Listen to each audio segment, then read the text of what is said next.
Bien, antes de ir con el economista Pablo Dávalos, póngame las declaraciones de AMLO, por favor. No puedo empezar esta entrevista sin poner las declaraciones del presidente de México cuando le pregunta a una periodista, me imagino en una rueda de prensa, a AMLO, sobre el periodismo, y que gracias al periodismo pues las cosas funcionan bien en el mundo. Pongamos. Y bueno, pues nada más recordar a la gente que nos ve que el periodismo sirve a los ciudadanos y que nosotros publicamos pruebas. No, el periodismo sirve a los ciudadanos cuando es profesional, objetivo, cuando está cerca de la gente y distante del poder. Y el periodismo de ustedes no está cerca del pueblo. Ustedes están al servicio de la oligarquía, de los que se sentían dueños de México, de los que se dedicaron a saquear a México y quieren regresar por sus fuerzos. Ustedes son pieza clave de ese grupo conservador, corrupto, que le hizo mucho daño al pueblo de México y a la nación. Contundente, fulminante, destruyó esa aseveración que hacía esta periodista en esta rueda de prensa. Seguramente defendía intereses. Lo que está pasando acá en el país y lo que pasó en su tiempo en México. Bueno, vamos a saludar con el economista Pablo Dávalos. Economista, buenos días, gracias por acompañarnos, por darnos esta entrevista a Ecuador en directo. Bienvenido. Muchas gracias por la invitación. Un saludo muy cordial a ti y a través tuyo a todas las personas que nos siguen por este espacio. Economista, sí me gustaría escuchar el criterio de las declaraciones que dio Andrés Manuel López Obrador justamente en esa rueda de prensa, cuando señala a la periodista que justamente el periodismo hace bien a una nación cuando está distante del poder. Mira, eso es una evidencia no solo en México, yo diría en Estados Unidos y en todo el mundo, incluye por supuesto a nuestro país. En el caso de nuestro país es realmente absolutamente evidente el rol que cumple la Hora, por ejemplo, Ecuavisa, Teleamazonas, etcétera, en proteger, en blindar, en desviar la atención con respecto al presidente Guillermo Lasso. Fíjate tú que en días pasados hubieron denuncias y una serie de audios de altos mandos de la policía que deterioran aún más la posición de Guillermo Lasso. A pesar de eso, ningún medio de comunicación escrito, ni El Comercio, ni El Universo, El Extra o La Hora, publicaron e hicieron referencia alguna en sus páginas con respecto a esos audios. Entonces, para que veas cómo ocultan, cómo tergiversan, manipulan, engañan, y mucha gente cree en eso, pues. Mucha gente está convencida de eso y mucha gente toma esas palabras de los medios de comunicación como referentes para construir su interpretación del mundo. Y obviamente eso se llama ideología del poder. Y Andrés Manuel López Obrador ha sido absolutamente tajante, absolutamente evidente. El poder necesita un espacio mediático, un espacio que le permita construir una comunicación que fomente, solidifique la ideología del poder. Y eso es lo que nosotros tenemos aquí en el Ecuador con los grandes medios. Recibo una entrevista de un asambleísta social cristiano que le increpaba a Carlos Rojas, un entrevistador de Ecuavisa, le decía: mira, usted está mintiendo, usted parece abogado de Lasso. Y efectivamente estaba mintiendo y efectivamente estaba abogando por Guillermo Lasso, el presentador de Ecuavisa. Entonces la recomendación al ciudadano, a la ciudadana, es que deje de ver Ecuavisa, deje de ver Teleamazonas, y ahora a través de sus celulares puede acceder a un montón de información, ¿no?, que muchas veces proviene directamente desde las fuentes. Esa es mi recomendación, estimado. Gracias, economista, por su criterio sobre este tema que vive en muchos países, ¿no?, con los medios de comunicación que son grandes empresas que defienden ciertos intereses. Hemos visto cómo en este momento los medios se han puesto en una postura aquí en Ecuador de defender a quien ostenta el poder, de defender a este gobierno. Si ayer revisábamos los titulares de los periódicos, ninguno hablaba de los audios filtrados. Ninguno hablaba de los audios filtrados. Es lamentable, ¿no? Y tratan de cambiar, hacer show con otros temas políticos y de allí se cogen, ¿no? Y le han dado mucho al tema de María de los Ángeles Duarte. Ese es el tema que está en los grandes titulares. El tema de los audios filtrados no existen para algunos medios. Hay un cerco mediático que de alguna manera está apoyando al gobierno de turno. Terrible. Economista, vamos al tema económico.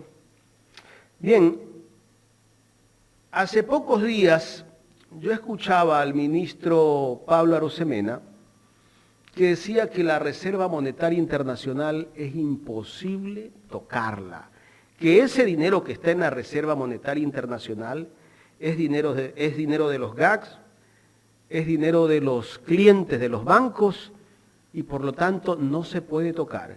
O sea, cuando habla de los bancos, no sé si yo estoy en lo correcto, no soy economista, pero me gustaría que me saque de la ignorancia. Cuando un banco recibe dinero, yo creo que tampoco podrá prestar dinero. ¿Por qué el banco tiene que dar crédito si ese dinero no es de él?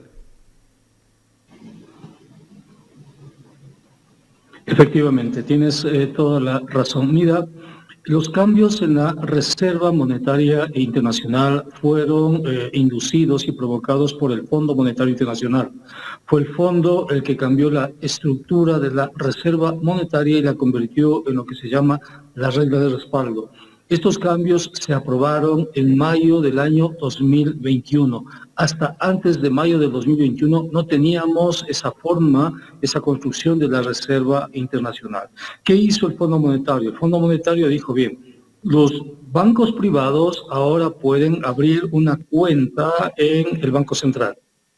Y desde esa cuenta los bancos privados pueden emitir o remitir dólares al exterior, pueden hacer fuga de capitales.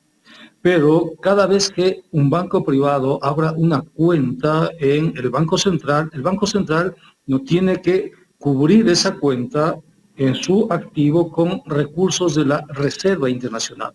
Entonces, si un banco privado deposita 1.000 millones porque va a hacer transferencias de fuga de capitales de 1.000 millones, ¿qué tiene que hacer el Banco Central? Utilizar los recursos de reservas internacionales para cubrir esas posiciones del banco privado. Eso no había antes. Eso además debería ser ilegal, es inconstitucional.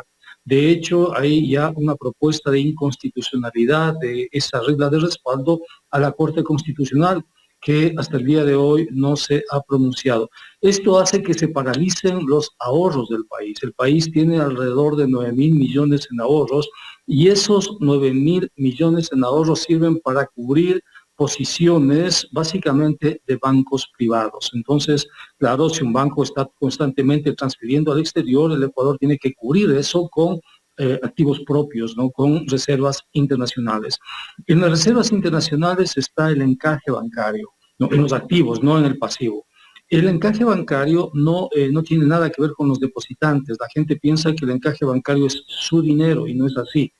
El dinero de los depositantes está cubierto por una corporación que se llama COSEDE, Corporación de Seguros de Depósitos. Esa es la que le va a cubrir al depositante en el supuesto que un banco o una cooperativa se caiga, ¿no? ¿Para qué sirve el encaje bancario? El encaje bancario se extrae del activo del banco, de los créditos del banco, para evitar que el banco multiplique ese depósito de manera infinita. Porque ¿qué hace el banco? El banco convierte el dinero pasivo en dinero activo. Por eso hay una tasa de interés pasiva, que es la que paga el banco por los depósitos, y la tasa de interés activa, que es la que cobra el banco por sus créditos. Entonces, ahí en el activo se le pone un límite, se le dice, verás, de este activo, ¿no? Hay un porcentaje, 4 o 5%, que no vas a mover. Me lo pasas a mí, dice el Banco Central. Ese dinero no es de los depositantes, proviene de los depósitos de la misma manera que proviene el crédito. Los créditos de los bancos provienen del depósito, pero a ningún depositante se le va a ocurrir reclamar que ese crédito que el banco ha hecho, un crédito hipotecario, le pertenece al depositante y no al banco. A nadie se le ocurre decir eso. Igual en el caso del encaje bancario. El encaje bancario no es de los depositantes y no está hecho para cubrir a los depositantes. Y esta es otra de las falacias, otras mentiras, que la Reserva Internacional protege la dolarización. No tiene nada que ver la dolarización con eso. La Reserva Internacional, como está diseñada, solamente garantiza la fuga de capitales. Está hecha para eso, para garantizar la fuga de capitales de los bancos privados con recursos propios.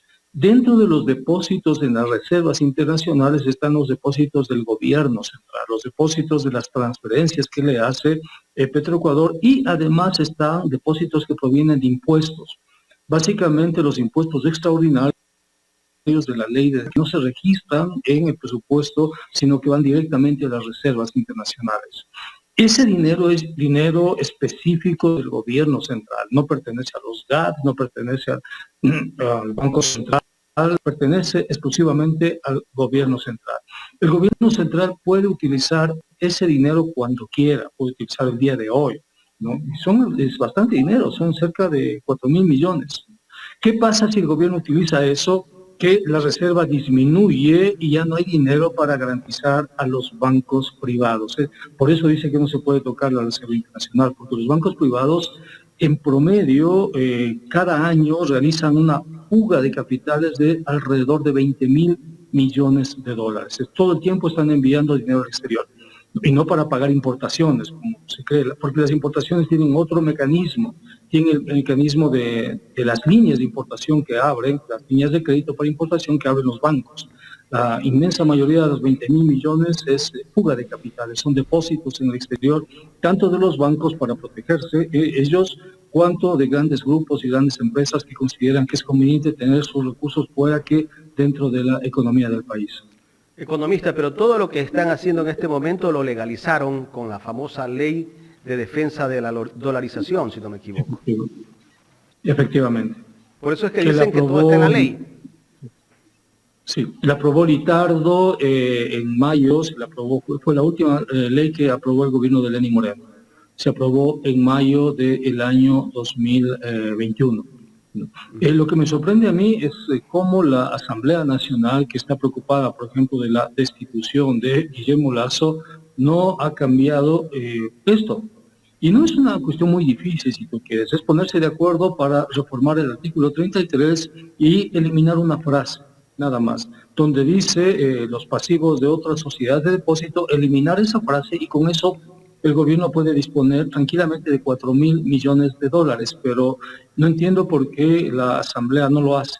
O sea, es una reforma muy fácil, muy simple, ¿no? Que pueden tener los votos, creo yo, pero fíjate tú cómo estamos obsesionados, los audios, por ejemplo, y está bien, estamos muy preocupados si hay juicio político, si hay muerte cruzada, pero ya en la vida diaria, ya en la economía de todos los días, la Asamblea posterga decisiones y no sabemos por qué.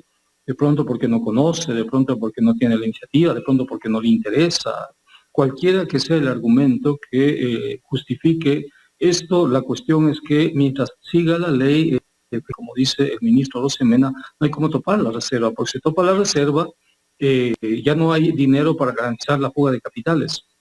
Entonces, y ahí hay mucho dinero que puede ser utilizado el día de mañana para inversión social, para política pública, inversión pública, etcétera, ¿no? Pero una parte de la responsabilidad también está en la Asamblea Nacional. Economista, en este panel también me acompaña Carla Aro, quien se suma a este programa después de un percance que tuvo. Así es, economista. Hola, Carla, tenga usted ¿cómo muy estás? buenos días. Gracias por estar en ese espacio informativo. Bueno, venía ya escuchando pues sus comentarios, sus expresiones, obviamente más de su experiencia acertadas. Mi pregunta es, usted acaba de decir algo muy claro. Estamos preocupados por el juicio político, la Asamblea está preocupada por el juicio político, y me voy a ir al supuesto consentido, ¿no? Desde el punto de vista que se quiera ver, de que se dé. Y bueno, asume un nuevo presidente.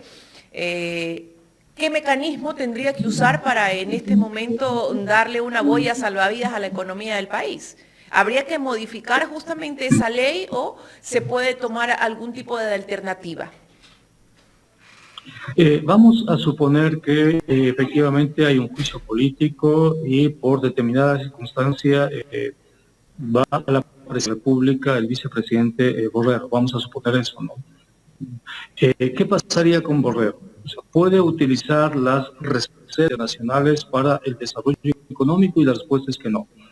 Que todo lo contrario, más bien necesitamos más reservas todavía, porque muy probablemente en este ambiente de incertidumbre, muchos bancos, entre ellos Banco de Guayaquil, me imagino, empezarán con un proceso mayor de fuga de capitales, ¿no? Y en un contexto donde estamos frente a una crisis sistémica muy importante. Recuerda que es muy probable que el Credit Suisse quiebre en estos días. Entonces, ¿qué se necesita ahí? Se necesita respaldar eso. ¿Y qué va a hacer Borrero? Borrero va a tener atados pies y manos para intervenir. ¿Por qué? Porque hay marcos regulatorios que impiden la reactivación económica. Hay acuerdos con el Fondo Monetario Internacional que impiden la reactivación económica. Y es otra cosa que no entiendo. No entiendo cómo la Asamblea Nacional, por ejemplo, no ha realizado una evaluación del programa de consolidación fiscal del Fondo Monetario. Porque resulta que de todos los programas de ajuste que el Fondo Monetario ha impuesto a este país desde el año 1983, el único que realmente ha cumplido con todas las etapas, es el último programa. Todos los demás se han roto, se han quebrado por cambios políticos, institucionales y demás, pero esta vez hubo una continuidad entre Lenín Moreno y Guillermo Lasso. Si ganaba otro candidato, de pronto se rompía este programa, como había pasado ya con otras cartas de intención. Pero esta vez hubo una continuidad y terminamos el programa, terminamos de cumplir todas y cada una de las etapas que el Fondo Monetario diseñó para el país, y el país no tiene una evaluación de eso. Yo no he visto, por ejemplo, la academia preocupada por hacer una evaluación de este programa de consolidación fiscal del Fondo Monetario Internacional. Hay una institución que es el CEDES, que acaba de publicar los impactos sobre todo en salud, ¿no?, para ciertos sectores de este programa del Fondo Monetario Internacional. La Asamblea no ha hecho ninguna evaluación de este programa de consolidación fiscal del Fondo Monetario Internacional, porque no es cualquier cosa. Fíjate tú, hay 4 leyes que se aprobaron bajo el paraguas de este programa que son potentes. Una es la Ley de Ordenamiento de las Finanzas Públicas. La otra es la Ley de Apoyo Humanitario. La otra es la ley que hablábamos hace un momento, de defensa de la dolarización, y la otra es la ley de desarrollo económico. O sea, son 4 marcos legales potentes que fueron aprobados bajo si tú quieres, la imposición directa y el control y el monitoreo del Fondo Monetario Internacional. Pero el país todavía no hace esa evaluación. La academia no sé qué le pasa a la academia, no responde. Preocupada de pronto en conseguir recursos y sometida a sus indicadores, métricas y rúbricas de cumplimiento en revistas indexadas, y no se preocupa de los problemas del país. Y el sistema político tampoco. O sea, yo no he visto una evaluación. Y no entiendo por qué la Asamblea no aplicó lo que establece la Constitución para denunciar este acuerdo con el Fondo Monetario Internacional, declararlo ilegal, si tú quieres, o inconstitucional. Porque además es inconstitucional. El 419.5 establece que si un instrumento internacional altera el plan de desarrollo, será declarado inconstitucional. Y el programa de consolidación es puesto que altera el plan de desarrollo. Entonces, fíjate tú, son las falencias académicas, institucionales, políticas, etcétera. Y tú vas a ver, los políticos casi ninguno menciona eso. Porque fíjate lo que vive el país. El país vive, es cierto, un desgobierno, pero el país es un ejemplo mundial de la intervención expedita del Fondo Monetario Internacional. Somos un ejemplo de texto, porque el Fondo Monetario reduce el Estado, pero cuando reduce el Estado provoca un vacío de cualidad, un vacío de Estado, y sobre ese vacío opera la violencia del crimen organizado, la violencia de los empresarios contra los trabajadores, etcétera. No existe Estado. Y eso fue provocado por el Fondo Monetario Internacional, pero muy pocas veces traemos a colación al principal responsable, la principal causa de lo que vive.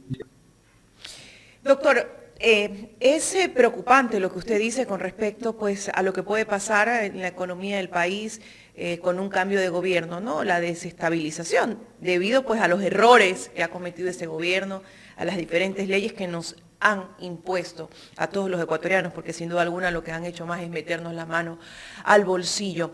Pero entonces aquí le hago la pregunta, ¿qué es conveniente? ¿Es conveniente el cambio de gobierno o no es conveniente el cambio de gobierno? ¿Y por qué le pregunto esto? Porque sin duda alguna hemos visto que el presidente ha gobernado para ciertos sectores.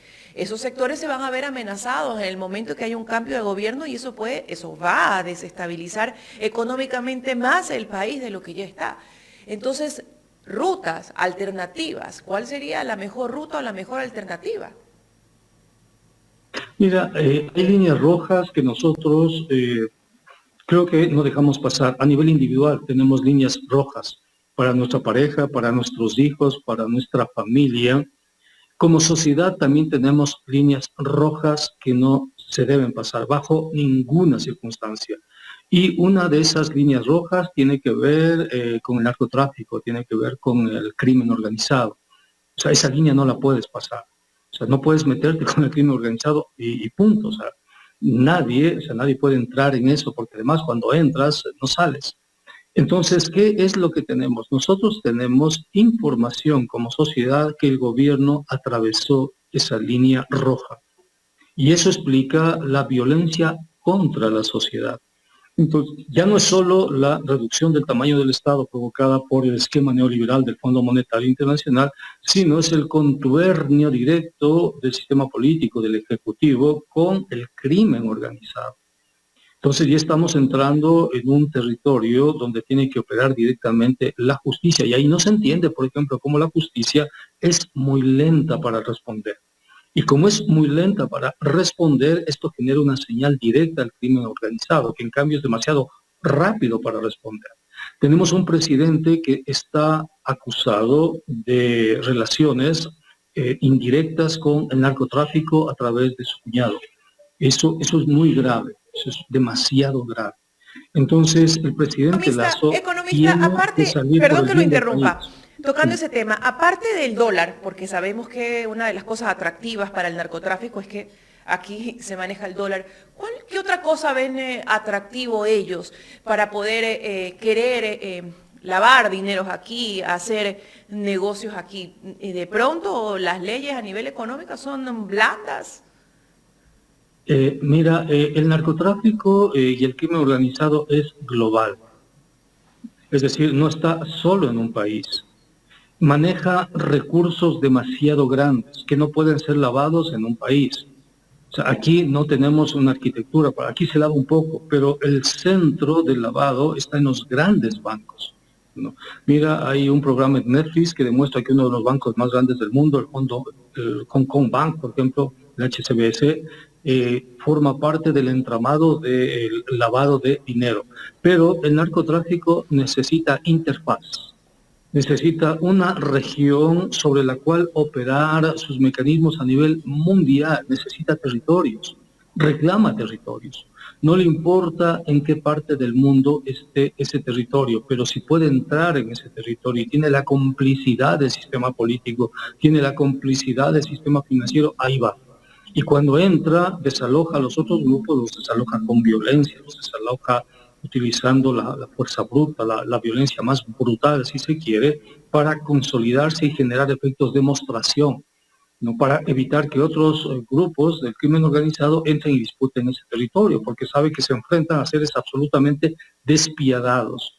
Entonces, no hay que pensar que nuestro país les ofrece, qué sé yo, un maravilloso clima, una maravillosa comida y unos bonitos bancos, porque ellos no tienen esa lógica. Ellos tienen la necesidad de un territorio, controlar un sistema político y ahí operar a escala global.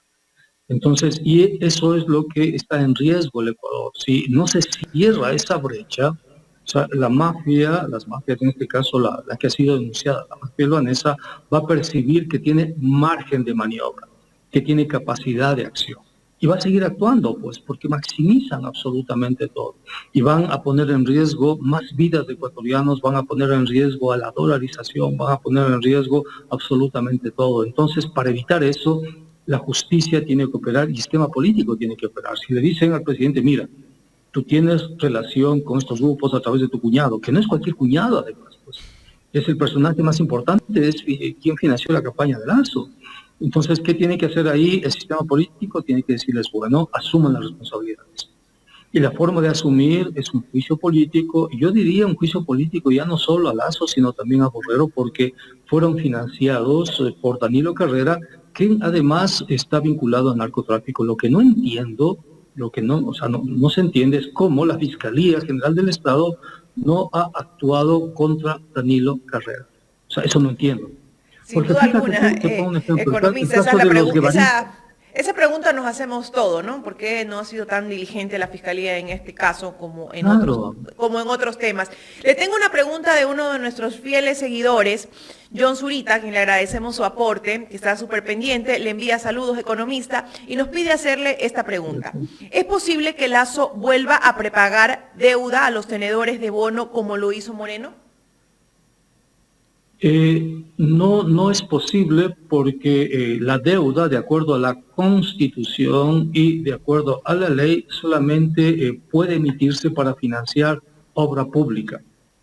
Eso dice el numeral 3 del artículo 290 de la Constitución.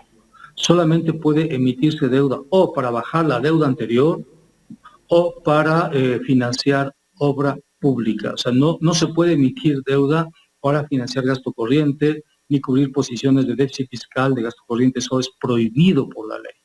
Entonces, Lazo puede emitir deuda si tiene un proyecto de inversión. Es decir, va a construir una autopista Quito-Guayaquil, va a construir otra hidroeléctrica o va a construir un sistema de escuelas, colegios y además necesita demostrar que no hay los recursos nacionales para financiar esa obra, pues. Entonces ahí se activa lo que se llama el comité de endeudamiento y el comité de endeudamiento le autoriza al ministro de Finanzas a emitir esos bonos.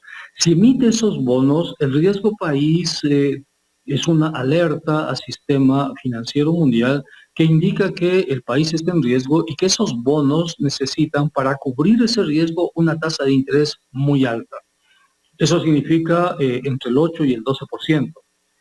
Si se emite, digamos, al 8 o 10%, un bono en 10 años duplica la deuda. Es decir, si se emite un bono de 1.000 millones, la tasa de interés hace que el país en intereses y en capital en 10 años pague más de 2.000 millones de dólares. Se llama una deuda muy cara.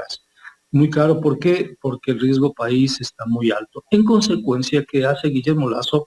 Él se endeuda con las multilaterales, BID, CAF, Banco Mundial, etcétera, para financiar pequeños proyectos que tiene ahí y mientras tanto lo que hace es disminuir la inversión pública para que le aparezca lo que se llama el superávit primario, ¿no? Entonces, por lo pronto se puede indicar que Guillermo Lazo no va a hacer emisión de bonos en los mercados internacionales de capitales.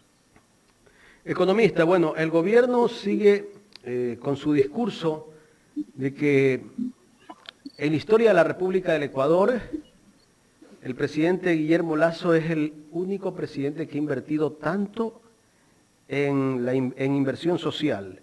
¿Dónde se refleja esa inversión que nos siguen hablando? Hablan de que el gasto corriente también es inversión social. No sé hasta qué punto usted, que es economista, tal vez nos puede sacar de esa duda, porque el gobierno nos sigue engañando de que ellos este año van a invertir más de 15.000 millones de dólares en la parte social. El concepto de inversión social no existe en la ley y por lo tanto en la política pública. No existe. Entonces el gobierno lo que le dice al país es un concepto inexistente, lo cual es un acto de irresponsabilidad. Mira, tú como periodista, yo como académico podemos hablar de inversión social.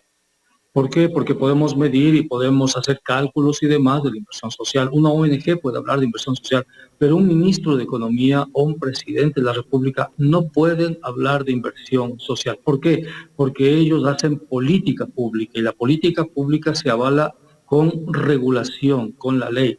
Ellos tienen que expresar lo que dice la ley. Si el ministro de Finanzas habla de inversión social, le miente al país. Él puede aclarar que es una metáfora, pero el concepto de inversión social, al no existir, no tiene una forma de cuantificación. O sea, no sabemos cómo medir el concepto de inversión social porque no existe. O sea, pueden utilizarse diferentes baremos, diferentes formas de medir, porque es un concepto inexistente. La academia puede utilizar ese concepto, un ONG puede utilizar ese concepto y cada uno puede tener su propia métrica, su propia metodología, su propia forma de medir, porque no es un concepto de política pública. Pero un ministro tiene que ejercer política pública, tiene que hablarle a la ciudadanía desde la ley, desde lo que dice la regulación. Entonces el ministro no puede hablar de inversión social porque al no estar respaldado ese concepto en las leyes, es un invento nada más, ¿no? Y al no tener una metodología de cálculo, pueden poner cualquier cifra que les dé la gana. Pueden decir, mira, tenemos este gasto corriente en salud, en educación, pero pueden aumentar incluso los créditos con el BID, el Banco Mundial para Desarrollo Humano, para determinado tipo de obra, y pueden aumentar 20.000, 30.000 millones, o decir, puede decir cualquier cosa, pero eso no es serio, eso no es responsable, y eso no tiene ninguna significación en política pública, porque no se evalúa así, pues. ¿Qué hay en política pública? Hay el gasto corriente, hay el gasto de inversión pública y hay el gasto de capital. Con eso se mide la política pública, con eso se mide tanto a nivel nacional cuanto a nivel mundial. Entonces, si el ministro le sigue hablando a la ciudadanía de inversión social, está mintiendo, está diciendo cualquier cosa, y al decirle cualquier cosa puede poner ahí lo que le venga en gana. Puede decir que ha sido el mejor ministerio del mundo, que ha sido la inversión más grande en los últimos 200 años, por decir algo, porque es invento, pues. O sea, y cuando uno se inventa cosas, forma parte de la fantasía, puede poner ahí cualquier argumento que valide y convalide ese invento. Entonces, hay que decirlo de una forma absolutamente tajante, absolutamente clara, el concepto de inversión social no existe. No hay ninguna inversión social. Hay inversión pública que nos demuestre cuánto de inversión pública este gobierno ha gastado.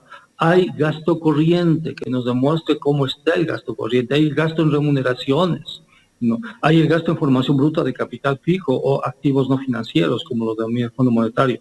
Pero eso de inversión social realmente es un invento. Correcto. ¿Qué debe hacer si en caso de que el presidente Guillermo Lasso se dé el juicio político y hayan los votos y tenga que irse el presidente de la República? Bueno, también está la opción de la muerte cruzada, dicen que la tiene listecita. En caso de que la cosa vaya hacia el juicio político, él tal vez va a mandar a muerte cruzada y en 6 meses tendremos nuevas elecciones. ¿Qué debe hacer un próximo gobierno, economista, para sacarnos de toda esta crisis que vive el Ecuador? Crisis de inseguridad, el sector de la salud pública en crisis, el sector de la educación en crisis. El problema, yo creo que el problema más lacerante que tiene el Ecuador ahorita es el tema de la inseguridad. En muchas partes de este país casi ya es invivible porque hay bandas del crimen organizado que están poniendo la ley del terror e incluso a los negocios prácticamente les exigen que tienen que pagar otro impuesto. Pero tenemos un Estado al cual le pagamos los impuestos y no está cumpliendo. Mira, tenemos efectivamente muy próximo, parece, en el sistema político, el juicio político a Guillermo Lasso. Si hay un juicio político, me imagino que el canal será la asunción del vicepresidente, ¿no? Será un canal institucional, o no sé, dependiendo de lo que haga la Asamblea Nacional. Pero esa es la línea institucional más suave, diría yo, porque plantea una cierta continuidad. Lo que tendría que hacer Borrero es pedirle a la Asamblea que le permita cambiar ciertas leyes, ¿no? Para, con esos cambios legales, el tener el margen de maniobra e intervenir sobre la sociedad. Intervenir con mayor inversión, intervenir con más protección a la sociedad, con más cambios institucionales. En el supuesto que Guillermo Lasso opte por la muerte cruzada, nosotros tenemos en cambio un escenario de conflictividad social. Es muy probable que con la muerte cruzada empiecen movilizaciones sociales muy fuertes, es decir, el país se enfrentaría a un escenario de crisis, ya no solo política e institucional, sino también una crisis social, de movilización social, en un contexto donde la situación está muy, muy delicada para muchos actores económicos. Ya lo ha dicho el presidente de la CONAIE, Leonidas Issa, que en el supuesto que el presidente aplique la muerte cruzada, la CONAIE automática e inmediatamente convocará a un paro nacional. Entonces, si hay muerte cruzada, lo que te puedo decir es que efectivamente se cierra la Asamblea Nacional, se convocan elecciones, pero hay levantamiento indígena. ¿Cuánto durará ese levantamiento indígena? No lo sabemos. Y ese levantamiento indígena probablemente conduzca a la renuncia del presidente, ¿no? Entonces, la situación es complicada por todos los lados del tablero político para Guillermo Lasso. Yo creo que, mira, tal como están las cosas, lo mejor que le puede pasar al país es que el presidente presente su renuncia. Ya no tiene oxígeno político, ya no tiene margen de maniobra, ya no tiene ninguna posibilidad de gobernar, si tú quieres.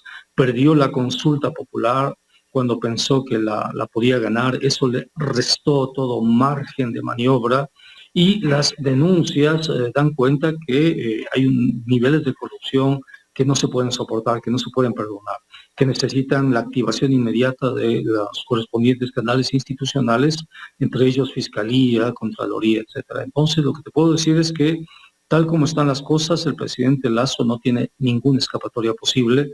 Lo mejor que le podría pasar al país, lo mejor que podría hacer este señor es presentar la renuncia.